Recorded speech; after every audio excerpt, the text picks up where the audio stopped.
Hello everyone, welcome back to another episode of Steve Jackson's Sorcery. You wake early and sit for a moment, in no great hurry to leave the village. This is now the third day of your journey and the muscles in your legs are feeling lean and strong and sexy from so much walking. You spend a short while enjoying the peace, then unhurriedly collect your possessions and set off along the path. Kristatanti is surrounded by several miles of fields, a filthy town set into a bowl of mud. As you follow the path between lines of sun-baked crops, you come into a fork in the road. The right-hand way leads past a set of outbuildings, while the left hand leads directly into deep woodland. Let's check it out. There's a house. There's a house. Dhumpus? I don't know. Whoa. Oh, ruined. Ruined? I'm ruined. You glimpse a few people at work by the buildings. There will be precious little company on your journey, so you should take it while you can. Approaching a low wall, you see a blind beggar sheltering in the shade with his hands held outstretched. He hears your approach and clicks his fingers. Alms, would you? Full of a sindler? Alms? Hip-a-doo? Throw him a coin, sure. What do I need? You're a kind traveler, the beggar says. He feels over the surface of the coin, then bites down on it. Why me? This is a gold piece. You're too generous to a poor, silent, sightless beggar. You'll get me killed if anyone knows that I have it. Look after yourself, buddy. Wait, one moment, please. He begins to scrabble around, feeling over his body as if looking for holes. Eventually he cries out, Aha! And pulls out a copper key, which he holds out to you. What is that? Years ago I lived in Ka. Ka was my home, and in the city port I watched over prisoners in the gaol. Beware the red eyes in Ka, or my fate will befall you, and you'll be here with me, begging for your living. What are the red eyes?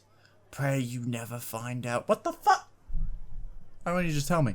Listen to me. Ka is weary of strangers, and this key will help you if you be captured by red eyes. Trust old me.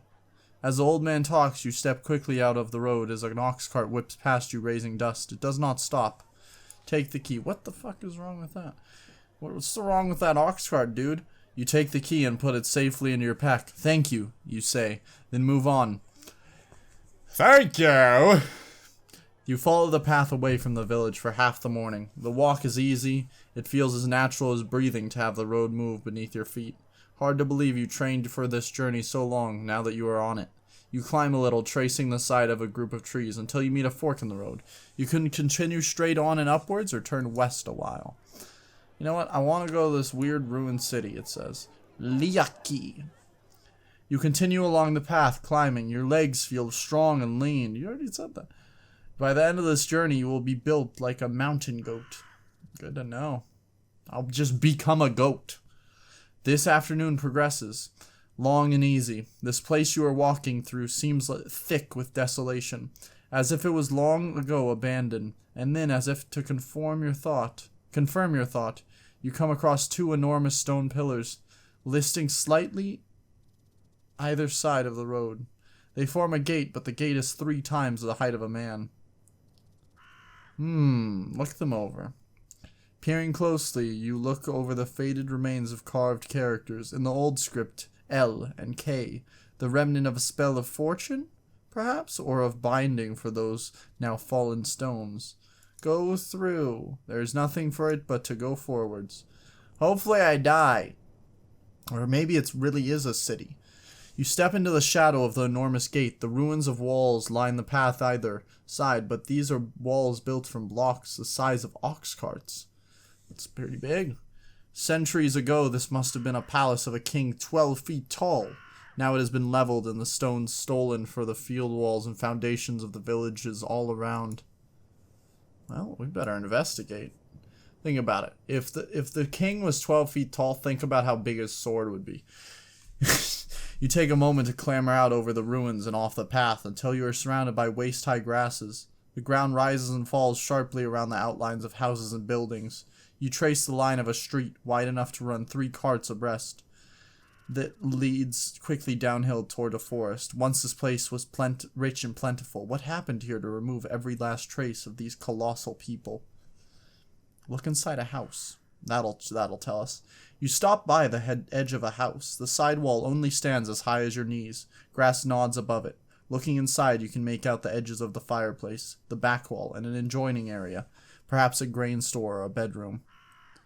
Search in the grass.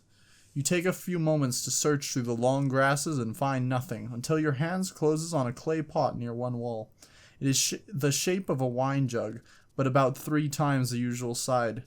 Around the neck is a red stain. Wine? Or maybe blood? It is impossible to tell. The base of the pot has been smashed away, perhaps by age, perhaps by someone unhappy with the contents. You leave the pot behind. Smoking the weed! You follow the line of the street down the slope of the hill. The further you go from the path, the more overgrown the ruins become, until you can barely make out their outlines at all. After a while, you are not following the street at all, but simply holding onto the same line. You approach the edge of the thick woodland. I don't think there's anything we can really do. No, I'm gonna turn back and climb. I don't want to go in those woods. Hey, more caves. The path crosses over a low, broken wall and then rises sharply uphill through a pass. After a while, you see 2 cave mouths, one to the left of the path and another to the right. Looks like there's town. I don't know what this thing is. Let's go cave. What is it? It's really windy in here, guys! The left-hand cave is a little wider at its mouth, but it's also not deep and appears to be empty. Rubble covers the floor along with a few items that suggest someone lived here. A huge broken stool, a net with a wide mesh, and a large human-shaped skull the size of a dog. This place was clearly the home to a giant. Leave quick. Yeah, right. Investigate what's here. Still, by the look of the skull, it seems that the giant is long gone, so it should be safe to look around. Look at the net. You pick up the net. The squares are so large that a rabbit or a deer would be able to run straight through, but they're small enough that they could catch an animal of about your size. Yeah, that's what I thought. Of course, you cut your way out of such a trap in a moment. Let's take it. Why not? Look at the stool. Oh, I guess the skull. Next, you turn your attention to the giant's skull. There's no trace of flesh remaining on the bone, and the eye sockets are dull and empty. No one has lived here for a long time. The top of the skull has been knocked about a bit. There's a crack in the top, and most of the teeth are missing.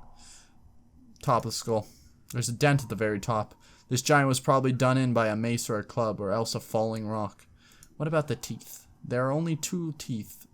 Yeah. Take them. Put them in. Look at the stool. It's actually made of diamonds. It's made from the lower branches of an ash tree, braced together with joint pins the size of your forearm. Before the stool broke, it could probably have borne the weight of several cattle. And there's no way you could get... Well, then we probably shouldn't take the stool. But maybe we should? Anyway, let's go another cave. And then there's just giant living in this one. There's a faint whistling sound. The wind, perhaps? No, it's just an old guy going... Doo-doo-doo. Oh, hello! Oh, it is a giant. It's just... Good! Good!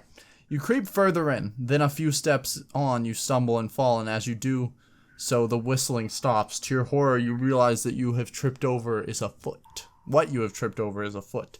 A giant slowly rubs its eyes and gets to its feet. It hoists up a massive stone club. What? Do we have to fight? Okay, let's do it. Let's see how much... Oh, only 11 stamina? Really? Oh, geez, big. Is he just gonna hit me? Oh, you wanna go, buddy? His eyes are watching you closely, not wanting to take a risk. What if I do this? Aha! He staggers again. Ha-ha! Bam! I'm destroying this guy. And I'm gonna defend. Aha.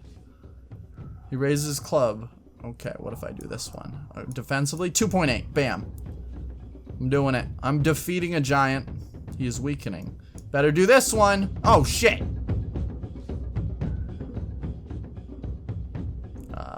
Defend. I'm okay. Defend. Ah! Bah!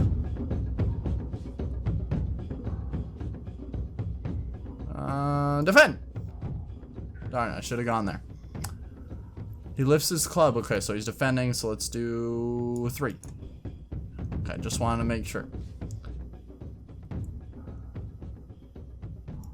Come on, baby. Come on, baby. Boom. He's fucking dead. Get out of here, you motherfucker. Shameful. We suck, but that's okay. It was a giant. I'm not worried about it. Leave now? Pfft. Search the body, dude. Hey, we got some money. You quickly search the giant's body and find a pouch at his waist containing 8 gold pieces. It's hard to imagine the giant spending them. Perhaps he was not as dumb as he appeared, or perhaps he not liked them because they were shiny and nothing more. Damn it, I should have talked to him. But they wouldn't let me. I didn't want to cast a spell. Oh, fuck. Damn it. And nothing more. You like them too, so you take them. Examine the body. Step over to the body. The giant is quite dead. His eyes stare open and his mouth is wide, mid-roar, showing his teeth. Do something about his eyes. Oh, I thought I was going to take them. You explore into the depths of the giant's cave to see what you can find. At the back of the room, you find a large loaf of bread. It's too big to carry, but you could eat a little from it. Yeah, do it. Eat. Keep eating. It's fairly nourishing, if not pleasant. Well, that's good. Time to move on. You hurry out of the shadow of the pass. Turn downhill. We must... What the fuck? I'm going really fucking slow. Can I just, like, go this way? Can I just go... just across the mountain? Probably not. Turn downhill. Let's go. You crest the rise and continue down the slope on the other side. You pass out through another gigantic gate. It's like huge. And into a barren mountainside. So I guess the last couple giants that lived in this town, I'm guessing just Dhumpus. We're going to Dhumpus? Dhumpus Wumpus. Dhumpus Wumpus. The path trips and slides down a deep scree slope and then emerges onto a sudden plain as if the forest had been scooped away by a gigantic hand. Maybe it was. What the fuck is that noise? A river trickles thinly between short grasses and by its banks stand a tiny village.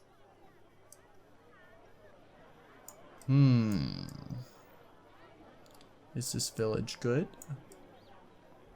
Is this village good or evil? Good. I like villages. Today has been mercifully short and uneventful. What the what are you talking about? I fought a giant. You follow the path down into the village, passing a sign which declares it to be Dhumpus. Dhumpus. Let's talk to the villagers first. Hill dwellers are sitting and eating. They seem deep in discussion about something. Several are shaking their fists in the air. Lifting back the canvas flap, you step inside. The hill dwellers stop talking immediately and look up at you. One gets to his feet and gestures you forward. Bow my head. You nod your head once to the man, who returns the gesture. Then one of the others calls something in their native tongue and points at your side to where your sword hangs out below the hem of your cloak. In broken common tongue, the first man croaks, "No weapons." And he indicates a table by the door where you can leave the blade. Sure, why not? I trust these guys. They live in a place called Dhumpus. Dhumpus! Dump it. You unfasten your sword belt and leave your weapon on the table. The hill dwellers nod to show their appreciation, then beckon you to sit with them. Then they continue their conversation, just as animatedly as before, speaking in a local tongue that you cannot follow. But as they talk, they pour you a drink and provide you food. They seem quite welcoming. Thanks. What are they discussing? I like welcoming people. That's fun. After you finish eating, you catch the eye of one of the older men and ask slowly in the common tongue, "What is it you men are discussing so heatedly?" Kristatanti, arming the goblins. Tell them I've been there. I've been to Kristatanti. The men nod, but do not seem surprised. Slowly you piece together a story. The group seems quite sure that a horde of goblins are planning an attack on Kristatanti, which is apparently one of the wealthier spots in the hills. They're discussing whether or not it would be worth helping the village to defend itself, which might mean they are offered some kind of reward. I would say help them. Christistanti, it does not help us, one of the men points out. They are rich. We are poor. You'll place them in your debt. You will place them in your debt. The men nod, swayed by your ruthless logic. And you? How do you fight? One man asks you. I will help those that need it. The men nod. Let the goblins attack tonight, they cheer. We will use your strength. The evening draws to a close. The men thank you for your counsel and leave one by one. Can I go help them? Are they actually going to do that? Because I'd be down. Like giant war. Let's do it. Let's see. Can I... Oh, there's a sword. You browse for items worth buying with your 12 gold pieces. Your attention is taken by a finely woven skullcap, a finely crafted sword, and a small bag of provisions. I do want provisions. Let's buy those. 6. 3 days. Pay for them. Pay with him 6 gold pieces and add the provisions to your pack. Let's check out this motherfucking sword. Only 6. I don't know if it's better than mine. It cuts with a finely carved edge. Pay with an emerald. I want to keep the money on me. What's the skull cap? How much is this? 4. Stolen from a priest of Dadule. The merchant declares with pride. A fine piece of work. 4 gold pieces. Nah. Try it on? Put it back. No need. We got enough. We got rations. Is there somewhere I can go to sleep? Inn. Here we go. Going to an inn. Find an inn. Following the merchant's instructions, you quickly find an inn in the very center of Dhumpus. Dhumpus! It is a tumble-down building with mats spread across the floor and a kitchen range that fills the air with an appealing, spicy smell. The man who runs the inn is wiry. I've eaten today. I'm not hungry. It will heal us. But no, let's just rest. Bam. We're at 3 gold pieces. We have nothing to like barter with, so we're kind of low. You pay 3 gold pieces and the man shows you to a mattress in one corner of the room. Wow, that's pretty cool. For a while you stay awake, wondering if the goblin attack the villagers feared will come, but it seems the land is quiet tonight. Eventually you drift off to sleep. You dream strange dreams as you sleep. It seems as though you wander through doors and hallways built 10, 20 times your height. You are an insect in the hills over which you walk, or the follicles of hair on the shaved chin of a giant. Storms of hot, fetid breath seem to sweep across you, threatening to blow you down into hell itself. Overheard, you fancy you hear the flap of giant wings. The birdmen came for the crown. Perhaps before this journey is finished, they will come for you. Birdmen. So, we did it. Killed a giant. We got some stuff. We got a new sword. I don't know if it's better or worse. I don't fucking know. But we will continue on. Oh, also we're an ape now. We'll continue on next time. Bye.